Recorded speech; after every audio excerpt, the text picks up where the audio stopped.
ಚೆನ್ನಾಗಿ, ಈ ಕಡೆನೇ ಚೆನ್ನಾಗಿದೆ.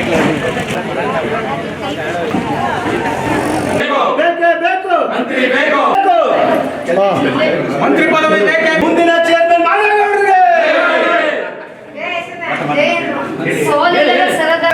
ಮಂತ್ರಿ ಬೇಕು, ಮಂತ್ರಿ ಬೇಕು, ಮಂತ್ರಿ ಬೇಕು. ಆ ಸಭೆ ಸೇರಿರೋದಕ್ಕೆ ಎಲ್ಲ ಪಬ್ಲಿಕ್ಗಳು, ಸಂಘ ಸಂಸ್ಥೆ, ಪ್ರತಿಯೊಂದು ಜನಾಂಗ, ಇಂಥ ಜನಾಂಗ ಅಂತಿಲ್ಲ, ಅವರು ಪ್ರತಿಯೊಬ್ಬ ಜನಾಂಗಕ್ಕೂ ಅವರು ನಾಯಕರು. ಒಂದು ಜನಾಂಗಕ್ಕೆ ಮಾತ್ರ ನಾಯಕರಲ್ಲ ಅವರು.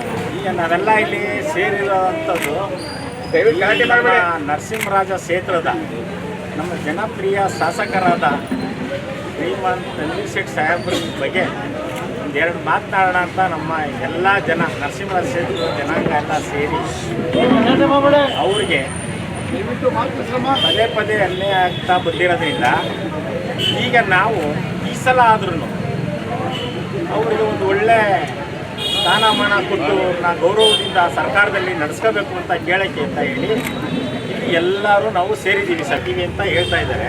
ಆದರೆ ಸಿದ್ದರಾಮಯ್ಯ ಅವರು ಕೊಟ್ಟರು, ನಮ್ಮದೇ ಅಬ್ಜೆಕ್ಷನ್ ಇಲ್ಲ. ಅವರು ಲೀಡ್ರೆ, ನಮ್ಮ ಸಾಹೇಬ್ರ ಮಗನೇ ಆಗಿರೋದ್ರಿಂದ, ಸಿದ್ದರಾಮಯ್ಯ ಸಾಹೇಬ್ರ ಮಗ ಆಗಿರೋದ್ರಿಂದ ಅವ್ರಿಗೂ ಕೊಡಬೇಕಲ್ವೇ, ಕೊಡಲೇಬೇಕು. ನಮ್ಮ ಸಾಹೇಬ್ರಿಗೂ ಕೊಡಲಿ, ಸಂತೋಷ ನಮ್ಗೆ. ಅವರು ಕೊಟ್ಟು ಇನ್ನೂ ನಮ್ಗೆ ಹೆಚ್ಚಿನ ರೀತಿ ಸಂತೋಷ. ನಮ್ಮ ಸಾಹೇಬ್ರಿಗೂ ಮಾಡಿದ್ರೆ ಇನ್ನೂ ಹೆಚ್ಚಿನ ರೀತಿ ಎಲ್ಲರೂ ಖುಷಿ ಪಡ್ತೀವಿ. ಈ ಭಾಗಕ್ಕೆ ಎರಡು ಸಿಗ್ತೀರಿ. ಇಲ್ಲಿಗಂಟ ನಮ್ಮ ಸಿದ್ದರಾಮಯ್ಯ ಸಾಹೇಬ್ರವ್ರಿಗೆ ಅಂತ ಈ ಭಾಗಕ್ಕೆ ಮಂತ್ರಿ ಕಮ್ಮಿ ಕೊಡ್ತೀವಿ. ಯಾಕೆಂದರೆ CM ಇದ್ದಾರೆ ಮೈಸೂರಿಗೆ ಅಂತೇಳಿ ಈ ಭಾಗಕ್ಕೆ ಮಂತ್ರಿ ಕೊಟ್ಟಿರಲಿಲ್ಲ. ಈಗ ಸಾಹೇಬ್ರು ಇಲ್ಲದೇ ಇರೋ ಕಾರಣದಿಂದ ತನ್ವೀರ್ ಸೇಠ್ ಸಾಹೇಬ್ರಿಗೆ ಅನುಕೂಲ ಮಾಡಿಕೊಡ್ಬೇಕು, ಉಪಮುಖ್ಯಮಂತ್ರಿ ಮಾಡಿಕೊಡ್ಬೇಕು. ಎತ್ತಿದ್ರ ಸಾಹೇಬ್ರಿಗೆ ಉಪಮುಖ್ಯಮಂತ್ರಿ ಕೊಟ್ಟರೆ ನಮಗೂ ಸಂತೋಷನೇ ಅಲ್ವೇ. ಮೈಸೂರಿಗೆ 2 ಉಪಮುಖ್ಯಮಂತ್ರಿ ಸಿಗ್ತದೆ ಅಂದರೆ ನಮಗಿಂತ ಖುಷಿ ಕೊಡೋರು ಯಾರವ್ರೆ? ಕೊಡಬೇಕು, ಅವ್ರಿಗೂ ಕೊಡಬೇಕು. ನಮ್ಮ ಸಾಹೇಬ್ರಿಗೂ ಕೊಡಲಿ, ನಮ್ಮ ಸಾಹೇಬ್ರಿಗೂ ಕೊಡಲಿ. ಯಾಕೆಂದರೆ ಇವರು ಆ ಕಾಲದಿಂದ ಸೇವೆ ಸಲ್ಲಿಸಿ ತನ್ವೀರ್ ಸೇಠ್ ಅವರಿಗೆ ಈಗಾಗಲೇ ಮೈಸೂರಿಗೆ 3 ಜನ ಕೊಟ್ಟಿದ್ದಾರೆ. ಒಬ್ಬರು ಕೊಡಬೇಕು, ಕಾಲದಲ್ಲಿ ಕೊಟ್ಟು ಮಿನಿಸ್ಟ್ರು ಉಸ್ತುವಾರಿ ಕೊಡಬೇಕು, ಅವ್ರಿಗೂ ಕೊಡಲಿ. ಸಿದ್ದರಾಮಯ್ಯ ಅವ್ರಿಗೂ ಕೊಡಲಿ. ಅಲ್ಲ, ಈ ಭಾಗದಿಂದ ಒಬ್ಬರಿಗೆ ಕೊಡೋದು ಅವ್ರು ಕೊಡಲೇಬೇಕು ಅನ್ನೋದು ಆಗ್ರಹ. ಕೊಡಲಿಲ್ಲ ಅಂದರೆ ಆಗಲೇಬೇಕು ಅಂತ ಅಂದ್ಬಿಟ್ಟು ಇಡೀ NR ಕ್ಷೇತ್ರ ಮತ್ತು ಅಲ್ಪಸಂಖ್ಯಾತ ಸಮುದಾಯ ಸೇರಿದಂಗೆ ಎಲ್ಲ ಸಮುದಾಯದವರು ಒಕ್ಕೂಟದಿಂದ ಒಂದು ಹೋರಾಟನ ಮಾಡ್ತಿದ್ದಾರೆ. ಯಾವ ಖಾತೆನ ನೀವು ತನ್ವೀರ್ ಸೇಠ್ ಸಾಹೇಬ್ರಿಗೆ ಕೊಡಬೇಕು ಅಂತ ಇಷ್ಟಪಡ್ತೀವಿ? ನಾವು ಇಷ್ಟಪಡೋದಿಷ್ಟೇ, ಅವರು ಯಾವುದೇ ಖಾತೆ ಕೊಟ್ಟರು ಸಮರ್ಥದಿಂದ ನಿಭಾಯಿಸುವಂಥ ಒಂದು ಕೆಪಾಸಿಟಿ ಅವ್ರಿಗೆ ಇರೋದ್ರಿಂದ ಒಳ್ಳೆ ಖಾತೆನ ಕೊಟ್ಟು. ಯಾಕೆ ಅಂದರೆ ಮೊದಲು ಅವ್ರಿಗೆ ಸರ್ಕಾರ ಬಂದಂಥ ಕಾಲದಲ್ಲಿ ಅನ್ಯಾಯ ಆಗಿದೆ, ಕೊಡ್ತೀವಿ ಅಂತ ಕೊನೆ ಮೂಮೆಂಟಲ್ಲಿ ಕೈಬಿಟ್ರು. ಅದೇ ಈಗ ಮೊದಲನೇ ಲೀಸ್ಟಲ್ಲಿ ಅನೌನ್ಸ್ ಮಾಡಬೇಕು, ಒಳ್ಳೆ ಪೋರ್ಟ್ಫೋಲಿಯೋ ಕೊಡಬೇಕು ಅಂತಲೇ ನಾವು ನಿನ್ನೆ ಒಳ್ಳೆ ಪೋರ್ಟ್ಫೋಲಿಯೋ ಅಂದರೆ ಯಾವುದು ಅಂತ ಪೂರ ಹೈಕಮಾಂಡ್ ತೀರ್ಮಾನ. ನಾವು ತೀರ್ಮಾನ ಮಾಡೋಕ್ಕಾಗಲ್ಲ, ಅದು ಅವ್ರ ತೀರ್ಮಾನ. ಯಾಕೆ ಅಂದರೆ MLA ಸಾಹೇಬ್ರದ್ದು, ತನ್ವೀರ್ ಸೇಠ್ ಅವ್ರದ್ದು ಕೆಪಾಸಿಟಿ ಏನು ಅಂತ ಗೊತ್ತು, ಸೆಂಟ್ರಲ್ಗೂ ಗೊತ್ತು, ರಾಜ್ಯಗೂ ಗೊತ್ತು. ಹೆಂಗೆ ನಿಭಾಯಿಸ್ಕೊಂಡ್ಬಂದಿದ್ದಾರೆ ಅವ್ರು 2 ಸಲ ಖಾತೆ ಕೊಟ್ಟಂಥ ಕಾಲದಲ್ಲಿ ಅನ್ನೋದನ್ನು ನೋಡಿದ್ದಾರೆ ಜನಾಂಗ.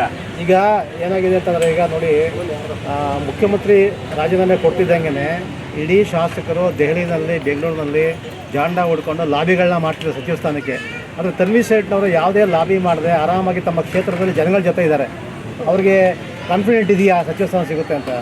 ಆದರೆ ಅವ್ರಿಗೆ ಏನು ಕಾನ್ಫಿಡೆಂಟ್ ಅಂದರೆ, ಸರ್ ನಾನು ಕೆಲಸ ಮಾಡಿದ್ದೀನಿ, ದುಡ್ಕೊ ಬಂದಿದ್ದೀನಿ, ನನಗೆ ಕೊಡ್ತಾರೆ. ಈಗ ಎಲ್ಲರೂ ದುಡ್ದಂಗೆ ಫಸ್ಟ್ ನಿಷ್ಠೆಗೆ ಅವರು ಯಾವತ್ತಾರ ಪಕ್ಷ ಬಿಟ್ಟು ಬೇರೆ ಚಟುವಟಿಕೆ ಮಾಡಿದಾರ ಸರ್? ಏನಿಲ್ಲ, ದುಡ್ಕೊಂಡು ಅವ್ರ ಅಪ್ಪನ ಕಾಲದಿಂದ ದುಡ್ತಿದ್ದಾರಲ್ಲ ಸರ್. ಬರೀ ತನ್ವೀರ್ ಸೇಠ್ ಸಾಹೇಬ್ರೇ ಅಲ್ಲ, ಅಜಿ ಸೇಠ್ ಸಾಹೇಬ್ರು, ದೊಡ್ಡಪ್ಪ ಅವರು ಎಲ್ಲ ದುಡ್ಕೊ ಬಂದವ್ರಲ್ಲ ಸರ್. ಈ ಪಾರ್ಟಿ ಕಟ್ಟಿಲ್ವ ಸರ್? ಅವ್ರ ಸಮಾಜದಲ್ಲಿ ಕಷ್ಟಪಟ್ಟಿದ್ದಾರೆ, ಕಾಂಗ್ರೆಸ್ ಪಾರ್ಟಿನ ಕಟ್ಟಿದ್ದಾರೆ ಸಮಾಜದಲ್ಲಿ. ಅಜಿ ಸೇಠ್ ಸಾಹೇಬ್ರು ಅಂದರೆ ಇಡೀ ರಾಜ್ಯದಲ್ಲಿ ಇವತ್ತು ಕೂಗ್ತದೆ ಹೆಸರು. ತನ್ವೀರ್ ಸೇಠ್ ಅವ್ರಿಗೂ ಕೂಗ್ತದೆ ಇವತ್ತು ಹೆಸರು. ತನ್ವೀರ್ ಸೇಠ್ ಅವ್ರದ್ದು ಹೆಸರು ಇಲ್ವಾ ಸರ್? ಅವರು ಪಾರ್ಟಿ ಕಟ್ತಾ ಇಲ್ವಾ ಸರ್? ಎಲ್ಲ ಜನಾಂಗ. ಈಗ ನಾನೊಬ್ಬ ಒಕ್ಕಲಿಗ, ನಾವು ಒಕ್ಕಲಿಗರು ಸುಧಾ ಅವ್ರ ಜೊತೆಲಿದ್ದೀವಿ ಅಂದರೆ ಕಟ್ತಾ ಇಲ್ವಾ ಸರ್? ಅವರು ಪಾರ್ಟಿ ಕಟ್ತಾ ಇಲ್ವೇ? ನಿಗ್ಗಾಯಿಸು ಎಲ್ಲ ಇದ್ದಾರೆ, ಪ್ರತಿಯೊಂದು ಜನ ಇದ್ದಾರೆ ಸರ್. ಎಸ್ ಟಿ ಆಗ್ಬೋದು, ಗ್ರೂಪ್ ಸಮಾಜ ಆಗ್ಬೋದು, ನಾಯಕ್ ಸಮಾಜ, ಪ್ರತಿಯೊಬ್ಬರು, ಒಕ್ಕಲೂರು, ಲಿಂಗಾಯತರು, ಬ್ರಾಹ್ಮಣರು, ಪ್ರತಿಯೊಬ್ಬರು ಇದ್ದೀವಿ ಇಲ್ಲಿ. ಒಂದು ಜನಾಂಗ ಇಲ್ಲ ಸರ್ ಇಲ್ಲಿ ಇವತ್ತು. ನಾವು ಎಲ್ಲ ಜನಾಂಗ ಜಾತಿ ಸೇರಿ, ಭೋವಿ ಜನಾಂಗನೂ ಸೇರಿದ್ದಾರೆ. ಇಂಥವ್ರು ಅಂತಲ್ಲ, ತಮಿಳನ್ಸು, ಮದ್ಯಾರ್ಸು ಪ್ರತಿಯೊಬ್ಬರು ಸೇರಿ ಇದ್ದ ಸಂಘಟನೆ ಮಾಡಿ ಹೋರಾಟ ಮಾಡ್ತಾ ಇರೋದು ಸರ್. ಈ ಕ್ಷೇತ್ರದಲ್ಲಿ ನಮ್ಮ ಸಾಹೇಬರಿಗೆ ಆಗಲೇಬೇಕು ಅನ್ನೋ ಉದ್ದೇಶ ಇಟ್ಕೊಂಡೆ ಇವತ್ತೆಲ್ಲ ಸೇರಿರೋದಿಲ್ಲ. ಎರಡನೇದು, ಎಲ್ಲ ಕಾರ್ಯಕರ್ತರು ಗುರುತಿಸ್ಬೇಕು ಸರ್ಕಾರದವರು. ಕಾರ್ಯಕರ್ತರಿಲ್ಲದೆ ಸರ್ಕಾರ ಕಟ್ಟಕ್ಕಾಗಲ್ಲ, ಪಾರ್ಟಿ ಕಟ್ಟಕ್ಕಾಗಲ್ಲ. ಇಂದ ಎಮ್ ಎಲ್ ಎಗಳು ಯಾರು ಜನಪರ ಹೋರಾಟ ಮಾಡ್ತಾರೆ ಅಂಥವ್ರನ್ನ ಕಾರ್ಯಕರ್ತರನ್ನ ತಗೊಂಡು ಎಮ್ ಎಲ್ ಎಗೆ ನಮ್ಮ ಸಾಹೇಬರಿಗೆ ಮಂತ್ರಿ ಕೊಟ್ಟರೆ ಇವತ್ತಿಷ್ಟು ಜನ ಸೇರಿದ್ದೀವಿ ಅಂದರೆ ನಮ್ಮ ಸಾಹೇಬರದ್ದು ಶಕ್ತಿಯಿಂದ ಸೇರಿದ್ದೀವಿ ಸರ್. ನಾವೆಲ್ಲ ಸ್ವಯಂ ಚಾಲಕರಾಗಿ ಬಂದು ಸೇರಿರೋದಿಲ್ಲ, ನಾವು ಯಾರ್ದೋ ಇತ್ತು ಕಟ್ಕೊಂಡು ಬಂದಿಲ್ಲ ಯಾರೂ. ಎಲ್ಲ ವಾಲಂಟಿಯರಾಗಿ ಅವರೇ ಬಂದು ಸೇರಿ ಇವತ್ತಿಂದ ಮಾಡ್ತಾ ಇರೋದು ಕಾರ್ಯಕ್ರಮನ ಸರ್. ಈಗ 3ನೇ ತಾರೀಕು ಪ್ರಮಾಣವಚನ ಸ್ವೀಕಾರ ಸಮಾರಂಭ ಇದೆ. ಆ ಸಮಯದಲ್ಲೇ ತನ್ವೀರ್ ಸೇಠ್ ಅವರು ಪ್ರಮಾಣವಚನ ಸ್ವೀಕಾರ ಮಾಡ್ತಾರೆ ಅನ್ನೋ ನಂಬಿಕೆ ಇದೆಯಾ ನಮಗೆ? ನಾವು ಬುಧವಾರ ಕೊಡ್ತಾರೆ. ನಮ್ಮ ಡಿ ಕೆ ಸಾಹೇಬರು, ಸಿದ್ದರಾಮಯ್ಯ ಸಾಹೇಬರು ಇದ್ದಾರೆ, ಮಲ್ಲಿಕಾರ್ಜುನ ಸಾಹೇಬರು ಇರ್ತಾರೆ, ಒಂದು ಹೈಕಮಾಂಡು ಬಂದಿರ್ತದೆ. ಎಲ್ಲರೂ ಸೇರಿ ಗುರುತಿಸಿ ನಮ್ಮ ಸಾಹೇಬರಿಗೆ ಮೊದಲನೇ ಹಂತದಲ್ಲಿ ಏನವತ್ತು ಮಂತ್ರಿ ಮಂಡಲ ರಚನೆ ಮಾಡ್ತಾರೆ ಅವತ್ತೇ ಮೊದಲು ಅನೌನ್ಸ್ ಮಾಡಬೇಕು ಅಂತಾನೆ ನಾವೆಲ್ಲ ಸೇರಿ ಒಮ್ಮತದಿಂದ ಆಗ್ರಹಿಸ್ತಾ ಇರೋದು. ವರಿಷ್ಠರಿಗೆ ಒತ್ತಾಯ ಮಾಡ್ತಿದ್ದೀರಾ ಈಗ? ಯಾಕಂದರೆ ಡಿ ಕೆ ಶಿವಕುಮಾರ್ ಮುಖ್ಯಮಂತ್ರಿ ಆಗಬೇಕು, ಉನ್ನತವಾದಂಥ ಸ್ಥಾನ ಸಿಗಬೇಕು ಅಂತ ಹೇಳಿ ನೇರವಾಗಿ ಕೂಡ ತನ್ವೀರ್ ಸೇಠ್ ಅವರು ಹೇಳಿದ್ರು. ಅದರಂತೆ ಅವರು ಮುಖ್ಯಮಂತ್ರಿ ಆಗ್ತಾ ಇದ್ದಾರೆ. ಒಂದು ಅದರ ಜೊತೆಗೆ ಏನಂದ್ರೆ ಈಗಾಗಲೇ ಏನು ಸಚಿವ ಸ್ಥಾನವನ್ನು ಈಗಾಗಲೇ ಅಧಿಕಾರ ಯಾರು ಮಾಡಿದಾರೋ ಅವರನ್ನು ಹೊರತುಪಡಿಸಿ ಹೊಸಬರಿಗೆ ಮಣೆ ಹಾಕಬೇಕು ಅಂತನ್ನುವಂಥ ಕೂಗು ಕೂಡ ಇದೆ. ನಮ್ಮ ಯುವಕರಿಗೆ ಕೊಡಬೇಕು, ಹೊಸ ಶಾಸಕರಿಗೆ ಅವಕಾಶ ಕೊಡಬೇಕು. ಸರ್, ನಮ್ಮ ತನ್ವೀರ್ ಸೇಠ್ ಸಾಹೇಬರು ಯುವಕರೇನೆ, ಅವರೇನು ಮುದುಕರಲ್ಲ ಸರ್, ಅವರು ಯುವಕರೇನೆ. ತನ್ವೀರ್ ಸೇಠ್ ಸಾಹೇಬರಿಗೆ ಯಾವ ಏಜ್ ಆಗಿದೆ ಸರ್? ತನ್ವೀರ್ ಸೇಠ್ ಸಾಹೇಬರು ಯುವಕರೇ ಸರ್, ಮೊದಲನೇ ಹಂತದಲ್ಲೇ ಕೊಡಬೇಕಿತ್ತು. ಅವರು ಯುವಕರೇ ಆಗಿರೋದ್ರಿಂದ ನಾವೆಲ್ಲ ಕೇಳ್ತಾ ಇದ್ದೀವಿ. 6 ಬಾರಿ ಗೆದ್ದೆಟಿಗೆ ವಯಸ್ಸಾಗ್ಬಿಟ್ಟೈತೆ ಅಂತಾನೆ ಸರ್. ಈಗ ಡಿ ಕೆ ಶಿವಕುಮಾರ್ ಸಾಹೇಬರು 23ನೇ ವಯಸ್ಸಿಗೆ ಎಮ್ ಎಲ್ ಎ ಆದರೂ ಅವ್ರಿಗೆ ವಯಸ್ಸಾಗ್ಬಿಟ್ಟಿದೆಯಾ ಸರ್? ಇಲ್ಲ, ಅವರು ಯುವಕರೇ. ನಮ್ಮ ಸಾಹೇಬರು ಯುವಕರೇ ಆಗಿರೋದ್ರಿಂದ ಮೊದಲನೇ ಲೀಸ್ಟಲ್ಲೇ 3ನೇ ತಾರೀಕು ಬುಧವಾರ ದಿವಸ.